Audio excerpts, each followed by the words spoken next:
Assalamualaikum. Nama saya Muhammad bin Kamil Zaman. Saya daripada kelas DPM 2A. Nombor metrik 16 DPM 22F 2058. Assalamualaikum, nama saya Abdul Muiz bin Abdul Alim. Nombor metrik 16 DPM 22F 2082. Assalamualaikum dan salam sejahtera. Nama saya Megah Nur Haji Aiman bin Megah Muhammad Adnan. Nombor matrik 16 DPM 22F 2076 daripada kelas DPM 2A.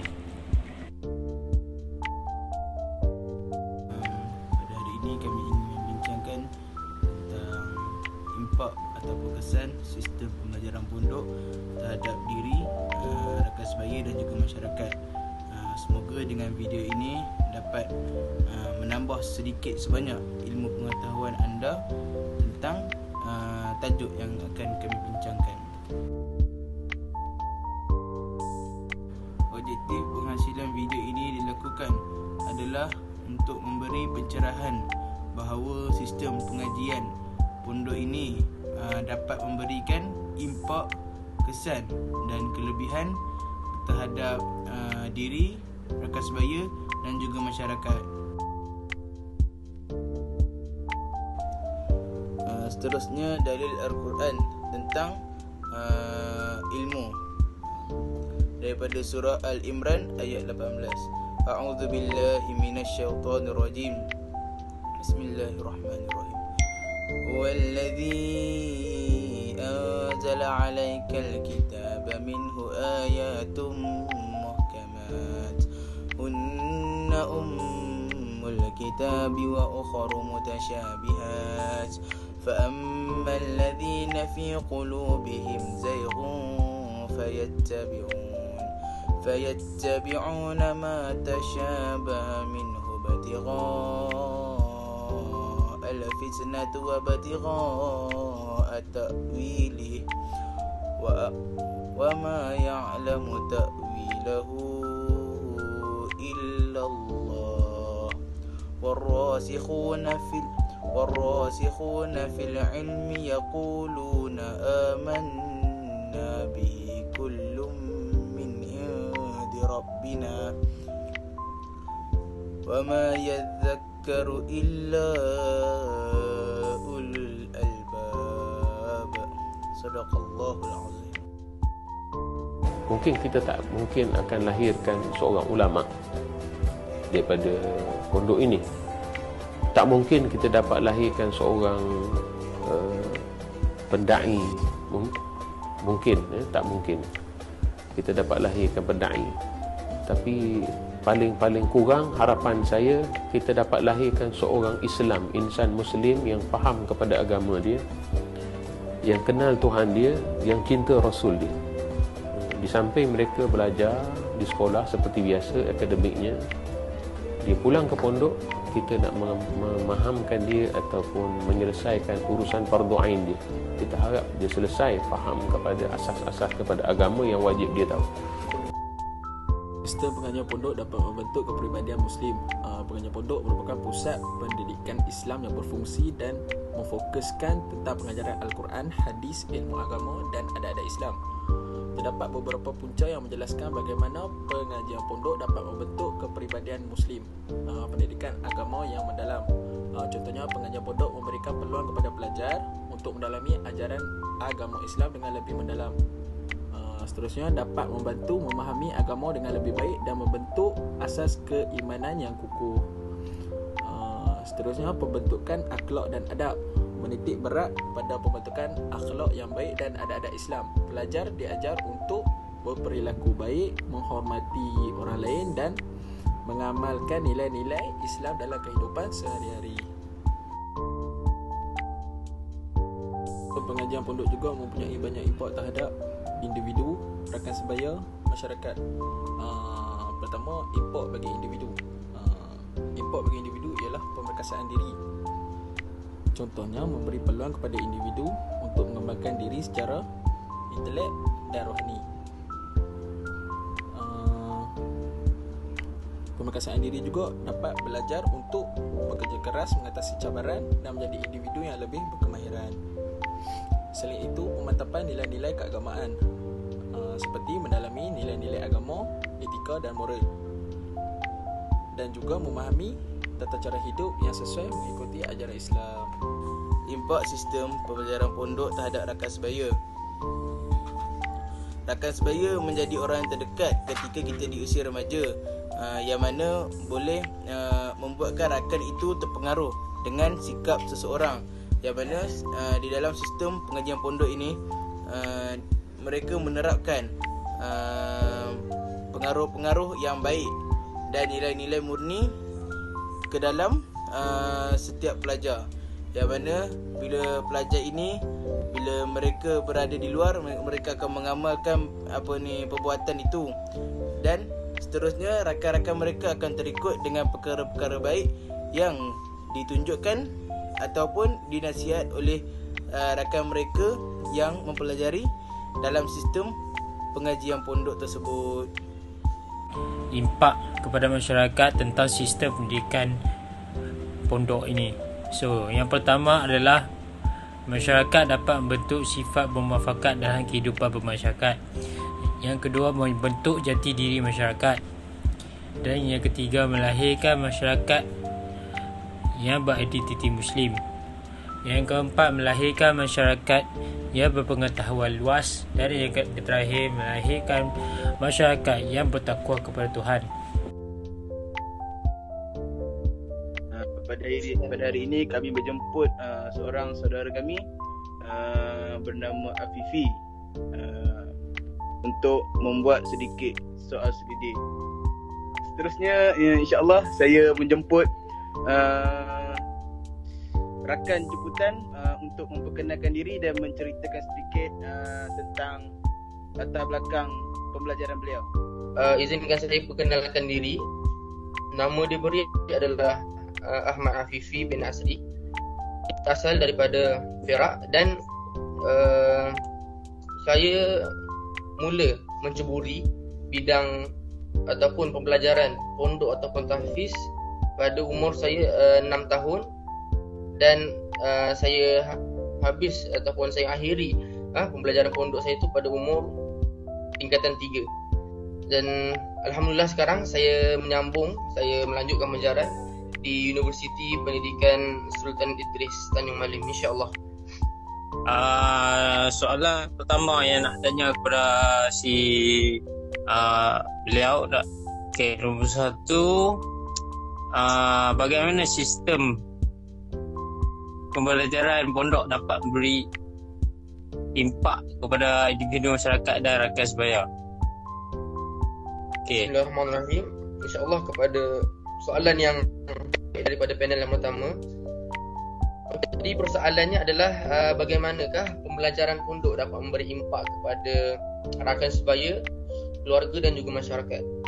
Impak positif yang pertama adalah apabila sistem ini dijalankan ataupun dia menggunakan sistem pembelajaran pondok ini, pertamanya sekali adalah mudah untuk ilmu itu mudah difahami oleh pelajar tersebut. Sebab apa? Sebabnya kita belajar sendiri itu adalah dengan bagaimana adab kita dengan guru. Kalau kita tengok pelajar-pelajar pondok, bagaimanakah mereka belajar dengan ataupun mereka mengaji dengan guru-guru mereka adalah dengan menghormati guru di hadapan dan juga anak murid di belakang. Jadi dengan cara itu, apabila kita terapkan adab ataupun nilai murni, yang mana benda tu adalah kalau mengikut dari Islam dia akan mendatangkan keberkatan. Jadi dengan keberkatan itulah pelajar yang belajar tadi itu insya-Allah akan mudah faham apa yang dia belajar. Ataupun kalau dia tak faham sekalipun, kan? Kalau dia tak faham sekalipun dia boleh tanya direct depan guru. Tapi macam mana kita tahu sistem bila musibah melanda negara kita kan, dengan sistem Covid dan sebagainya. Nampak? Jadi nampak tak beza kesan pembelajaran di situ. Kita belajar melalui online seperti mana kita sekarang dalam Google Meet dan sebagainya. Kalau dalam Google Meet, pelajar ni mudah untuk dia ke kelas dengan alasan tutup video, tutup kamera just dengan audio. Tak tahu bagaimana, tak tahu kan. Nampak? Itu adalah perbezaan pertama. impak daripada pembelajaran pondok.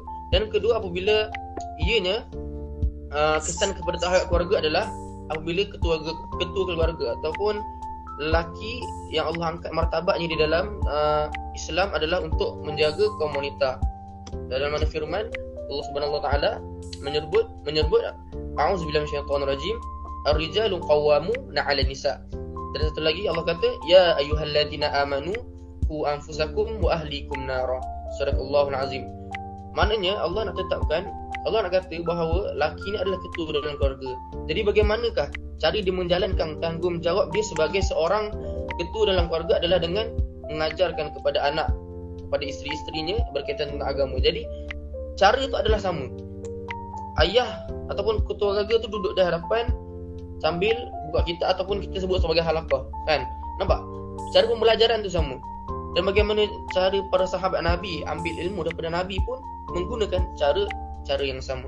Jadi itulah impak yang kedua kepada keluarga adalah lebih senang ataupun lebih mesra hubungan keakraban antara ayah dan juga anak-anak dan lain.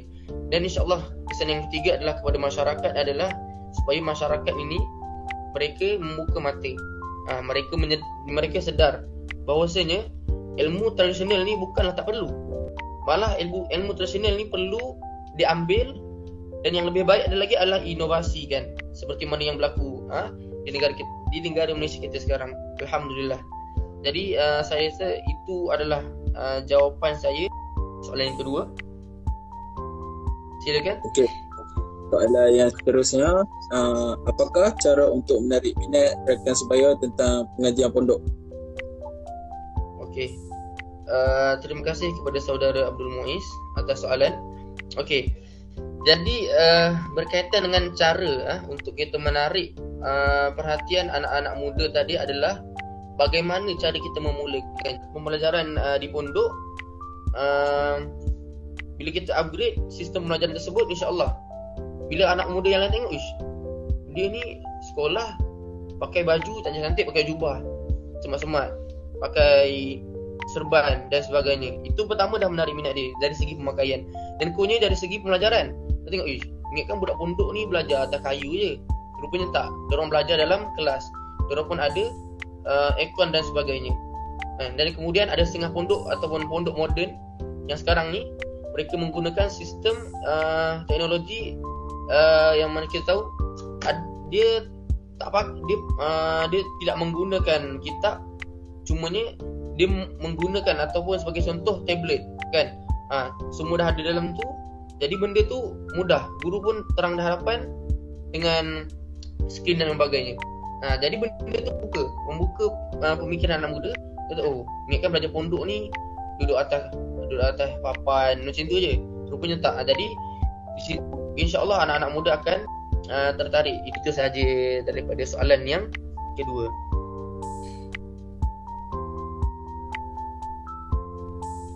Jadi soalan terakhir insya-Allah. Okey, insya-Allah seterusnya kita pergi kepada soalan yang ketiga, yang mana soalan ni ialah soalan yang terakhir. Soalannya berbunyi, apakah tindakan atau perkara yang harus dititik beratkan untuk kemajuan pengajian pondok? Okey, terima kasih kepada saudara Muhammad atas soalan yang ajukan. Okey, jadi sebelum saya masuk kepada tindakan ataupun perkara yang harus dititik beratkan, macam sekolah anak saya dulu, sekolah tu dia ada pengajian Al-Quran, alhamdulillah. Dia ada pengajian kitab. Cuma ni kelemahannya apa? Kelemahannya tiada pembelajaran kurikulum seperti bahasa Melayu. Benda-benda basic. Bahasa Inggeris. Kan? Saudara Muhammad dulu pun sekali solat dengan saya. Jadi dia pun tahu. Kan? Jadi benda tu jadi masalah. Bilanya sebab tu saya kata tadi, kita kena inovasikan. Maksudnya apa? Belajar pondok tu perlu, dan belajar tentang perkara duniawi itu pun perlu. Sebab dunia ni lah jalan untuk akhirat. Kalau kita tak pakai guna, jalan mana lagi untuk kita menuju akhirat, kan? Jadi kurikulum tu adalah satu benda yang masalah yang besar juga. Jadi benda yang harus ditakbarkan pertama adalah kurikulum di pengajian pondok. Maknanya mereka ni perlulah untuk mengadakan ataupun membuat satu sistem pengajian akademik supaya anak-anak pondok ni mereka ni tidak ketinggalan. Banyak je tahfiz-tahfiz yang boleh kita jadikan contoh sebagai Mahat Tahfiz Sains Terengganu dan sebagainya. Mereka hafal Quran. Dalam masa yang sama mereka pun dapat keputusan SPM Straight A. Mereka juga dapat pergi ke luar negara untuk belajar tentang ilmu-ilmu dan sebagainya. Kesimpulan tentang topik yang kami telah bincangkan secara keseluruhannya ialah institusi pondok merupakan institusi pendidikan tradisional bagi masyarakat Melayu dan mampu bertahan lebih kurang 1 abad. Sistem pondok ini juga satu integrasi di antara sistem mengajar di masjid dengan sistem madrasah. Selain itu, dalam menghadapi cabaran serta memenuhi tuntutan globalisasi, sistem pendidikan pondok telah memberi kesan kepada diri, rakan sebaya dan juga masyarakat. Oleh itu, ia terpaksa untuk terus berubah agar selari dengan tuntutan zaman moden. Keperluannya juga secara menepati hasrat hati masyarakat yang pada masa kini sangat terdedah dengan kecemerlangan teknologi. Dengan demikian, sistem pendidikan pondok juga harus melakukan transformasi agar ia sentiasa selari dengan permintaan masyarakat. Okey, insya-Allah itu saja perkongsian daripada Afifi dan juga itu saja daripada kami bertiga. Assalamualaikum warahmatullahi wabarakatuh. Waalaikumsalam.